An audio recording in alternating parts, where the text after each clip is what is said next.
Odonil জিপা presents রানী রাসমণি। মা, তোমার বৌমা চুরি করেনি, আমি জানি।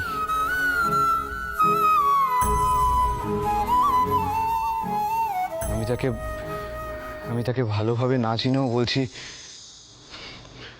তার পক্ষে চুরি করা সম্ভব নয় মা।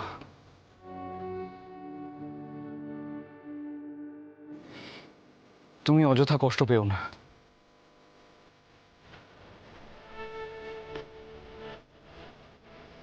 তার যদি চুরি করারই হতো তাহলে তাহলে সে অনেক কিছুই নিতে পারত, কিন্তু কিন্তু এই কদিনের মধ্যে কেউ তাকে কোনো সময় সস্তা বা দামি জিনিসের মধ্যে পার্থক্য করতে দেখেনি।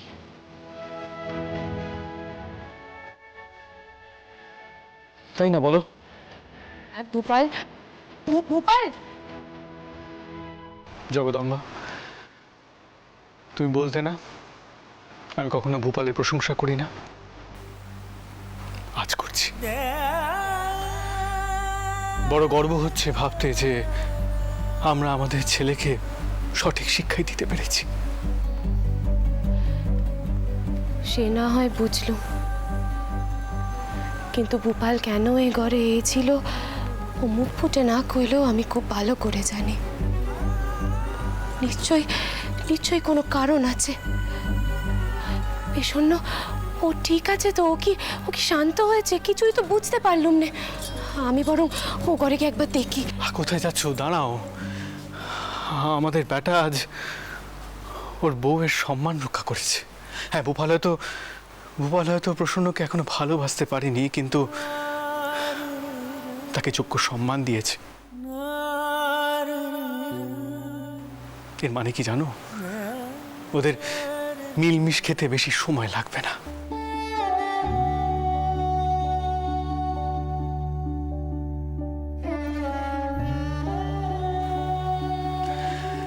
এই ঘটনার পর আমার নিজেকে বড় নিশ্চিন্ত বোধ হচ্ছে জানো। আর এই ঘটনার পর দেখবে ভূপাল ওর কর্তব্য সম্পর্কে সচেতন হয়ে যাবে।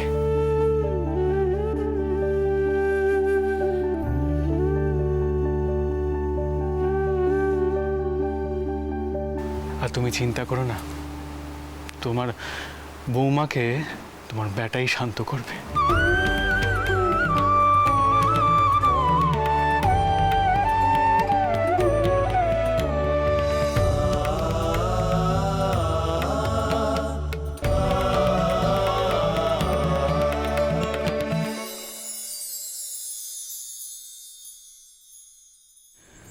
কেন কিছু বললুম না মাকে? কি করে তাকে শান্ত করব?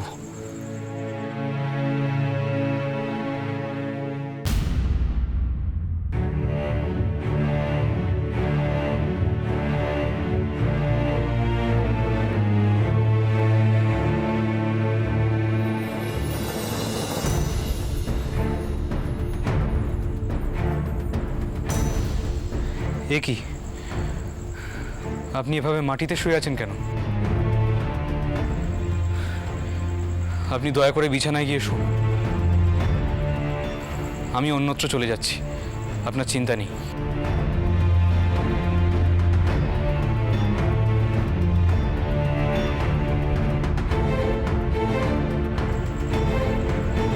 কি হলো? আপনি শুনতে পাচ্ছেন?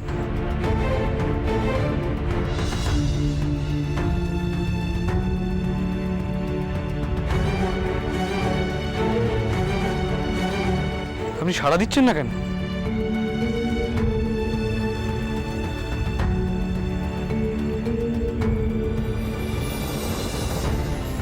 কি আশ্চর্য!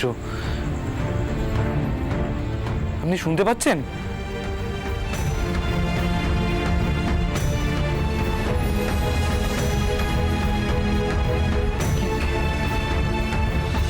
কি হলো, শুনছেন?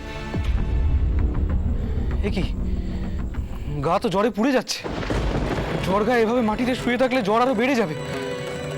না না, কি করবো এখন? মাকে ডাকবো? না, আমি বরং বৌঠানকে ডাকি।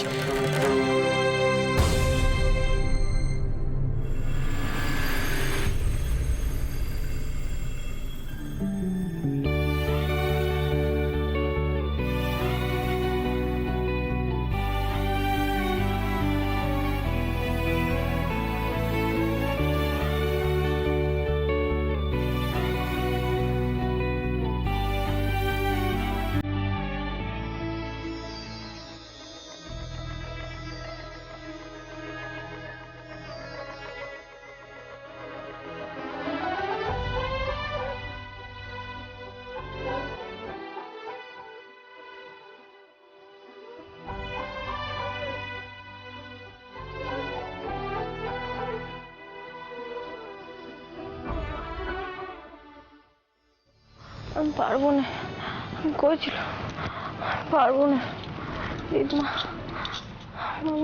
আমি পারবো না দিদমা, মাথা কান মোটা, আমি পারবো না দিদমা, আমি পারবো না, পারবো না দিদমা, আমি পারবো না, পারবো না দিদমা, পারবো না, পারবো না।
গোপাল, হ্যাঁ হ্যাঁ দিদমা। পেশেন্টের কি জ্বর হয়েছে? হ্যাঁ, মানে তুমি একবার দেখো না, মনে হয় জ্বর খুব বেশি। আমি এখন তো কোনো ডাক্তার পাবো না, তাই আমি নিজেই। দাঁড়াও দেখছি।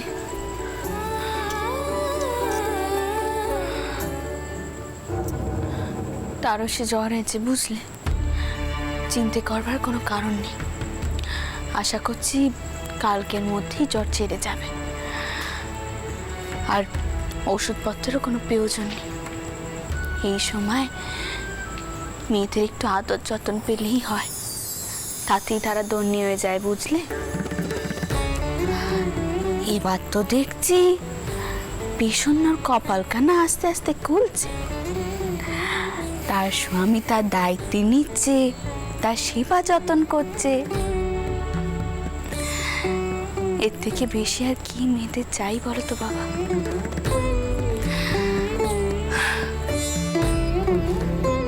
বড় হও বাবা, বেঁচে থাকো। জানো গোপাল, হাত যেন আমার বুক থেকে একখানা পাথর নেবে কেন। করুণা অন্তত ওপর থেকে তার মাকে আর দুষতে পারবে না।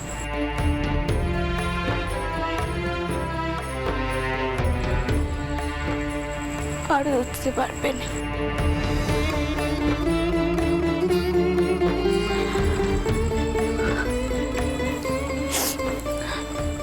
যাই হোক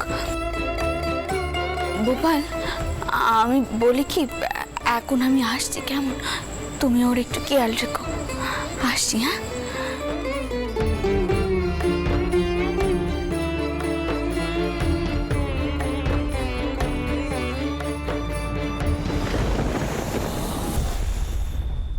কিন্তু আজ যে আমার ঘরের নক্কিকে এমন অপমানিত হতে বাধ্য করলো, তাকে আমাকে ধরতেই হবে।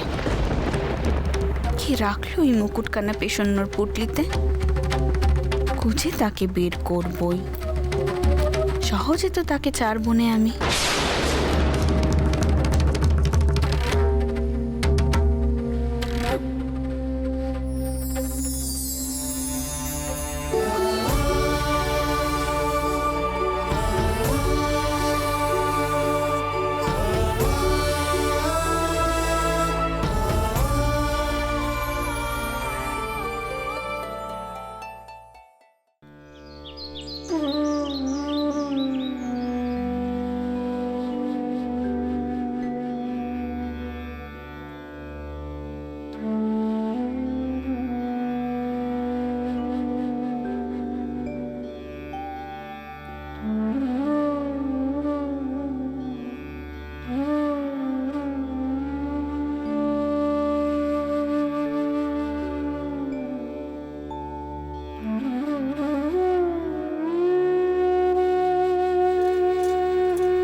কেউ বুঝি পট্টি করছিল নাকি?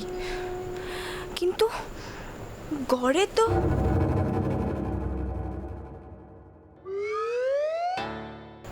বাঘ মশাই, তাহলে কি উনি?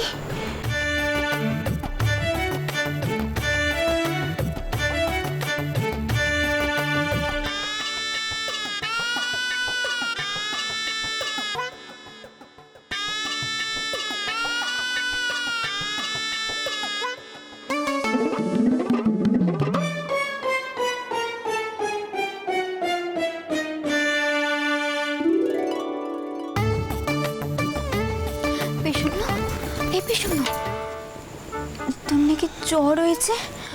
তা এখন কেমন আছিস? দিদিমা কহিলেন কাল সারা রাত নাকি তার উপর তোর মাথায় জল পট্টি দিয়েছে। তা একদিকে ভালোই হয়েছে, তোর একটু যত্নার্থী করার সুযোগ পেয়েছে। বৌঠান, কি যে বলেন না আপনি।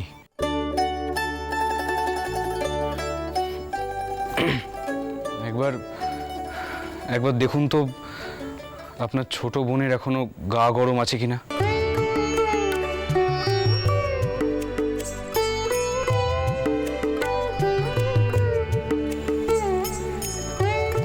স্বামী যদি সারা রাত তোরে কপালে জল পট্টি দেয়, তাহলে গা কি করে গরম থাকবে, তাই না টাউরপো? কিরে, আমি তো তোকে কয়েছিলুম তোর কপালখানা মন্দ নয়। বুঝলুম, আমি না গেলে আপনি থামবেন না তো? বেশ। আরে টাউরপো, রোসো রোসো, যাচ্ছ কোথায়?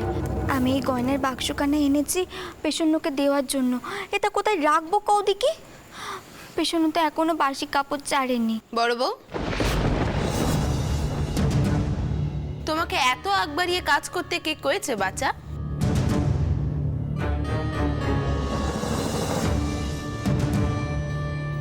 কালকে দেখোনি গয়না নিয়ে কি কান্ডি ঘটে গেল এ বাড়িতে? বলি তোমারও কি পাপ পুণ্যের কোনো ভয় নেই? শোনো, বচ্চাজি মশাই কয়ে পাঠিয়েছেন তিনি পরে আসবেন, তার বদলে তিনি তেনার ব্যাটাকে পাঠাচ্ছেন এ বাড়িতে। তাই বউ কি পারবে তেনার ব্যাটার আসার আগে সুন্দর করে গয়নাপত্র পরিয়ে বিজ্ঞ ওকে গোছাতে? দেখো, তোমাদের দেদমার মাসিমণি যতই বলুক না কেন, গাদা পিটিয়ে কখনো গোড়া করা যায়নি। মা, মা, হ্যাঁ, আমি এ কথা কইছি, আর কেন কইছি সে কই পেও আমি কাউকে দেব না। একটা কথা জেনে রাখো, এই বউ যতদিন না এ সংসারের যোগ্যী হয়ে উঠছে ততদিন কোনো দায় দায়িত্ব ও নেবে না।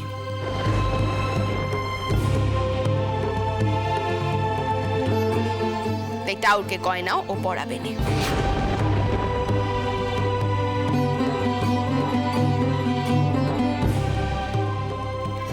দেখো গিয়ে টাওয়ার করে যদি কোনো পোস্টকাজস্কারের কাজকর্ম থাকে ওকে দাও, বা এসেলে ঢুকিয়ে দাও, কিন্তু তার থেকে বেশি কোনো কাজ ও করবে না।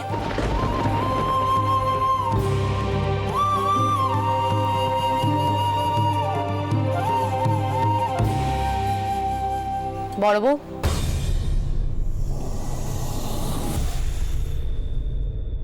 মা যখন টাওয়ারের গয়নার ভার পেশন্যকে দিয়েছে, তখন সে ভার পেশন্যই পালন করবে। বাবা চটকুকি, তুই দেখছি এই ব্যাপারটা নিয়ে খুব জেদি করছিস। তা জেদ করে কোনো না হবে তো? তুই নিশ্চয়ই শুনেছিস বচ্চাজি মশাই কয়ে পাঠিয়েছেন, ওনার বদলে উনি ওনার ব্যাটাকে পাঠাচ্ছেন আমাদের বাড়িতে। সে যে আসুক না পুজো করতে বদ দিদি,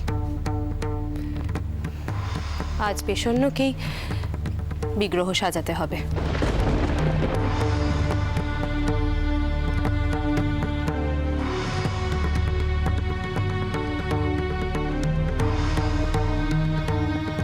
আজ ওকে পেমান করতে হবে যে ওই বাড়ির বউ হওয়ার যোগ্য।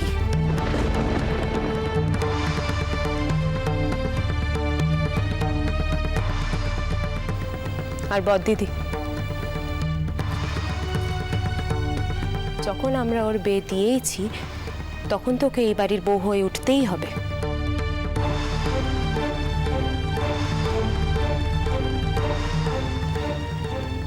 শুধু হেসেল টেলতে বা গদ্দর পরিষ্কার করার যোগ্য যে ও নয়, সেটা আজ ওকে প্রমাণ করতে হবে।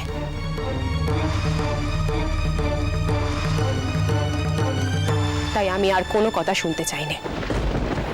বড় বউ, তুই চ আমার সাথে। আজ আমি আর তুই এসেলে ঢুকবো। ওকে নিজের মতো ছেড়ে দে, ওর নিজের দায়িত্ব ঠিক পালন করবে।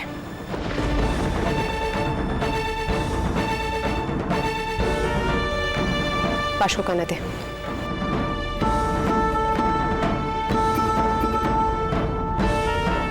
আয়।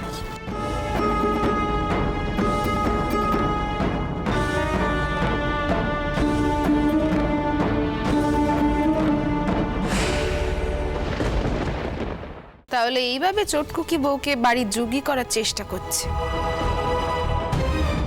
ভালো, বউ বাড়ির যোগ্যী হলেই তো ভালো। তবে একটা কথা জেনে রেখো বাচ্চা, তোমার ভুল ত্রুটি তোমার মা দেদমা মেনে নিতে পারে, আমি কিন্তু আর মেনে নেব না। কথাটা যেন মাথায় থাকে।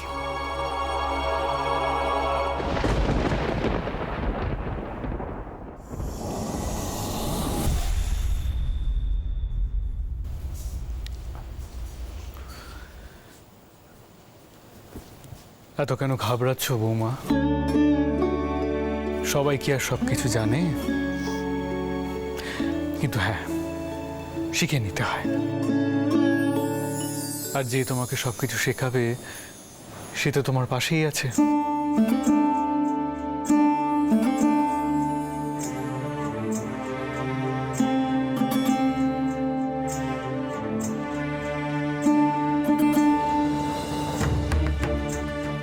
হ্যাঁ, তুমি ঠিকই ধরেছ। ভূপাল তোমায় সব শিখিয়ে পড়িয়ে নেবে, তোমার কোনো চিন্তা নেই। আমি কিন্তু বাবা মশাই, আমি তো গয়নার বিষয়ে কিছুই। বৌমা যদি সব শিখে নেওয়ার সাহস দেখাতে পারে, তাহলে তুমি সেই সাহস কেন দেখাতে পারো না? আর বিয়ের পর সমস্ত পুরুষ মানুষকেই গয়না সম্বন্ধে একটু আধটু শিখে নিতে হয়। তুমি না হয় এভাবেই শুরু করো।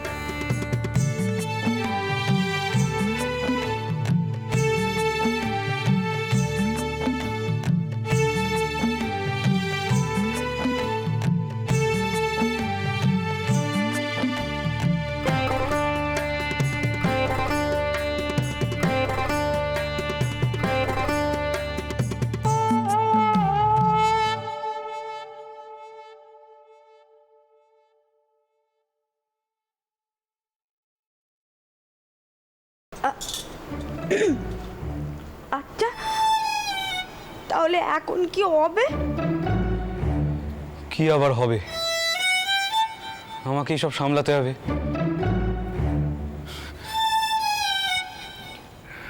শুনুন, আপনি এক কাজ করুন, আপনি গিয়ে আগে আগে বাসি কাপড়খানা বদলে আসুন। বৌঠান বললেন না, বাসি কাপড় না বদলে ঠাকুরের গয়না ধরতে নেই। কি হলো, যান।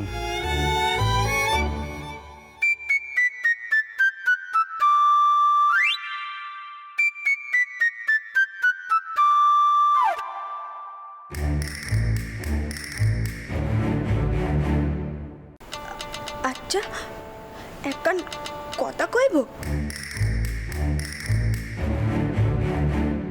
বড় ঘরের বউদের বুঝি আপনি আর কি করতে হয়?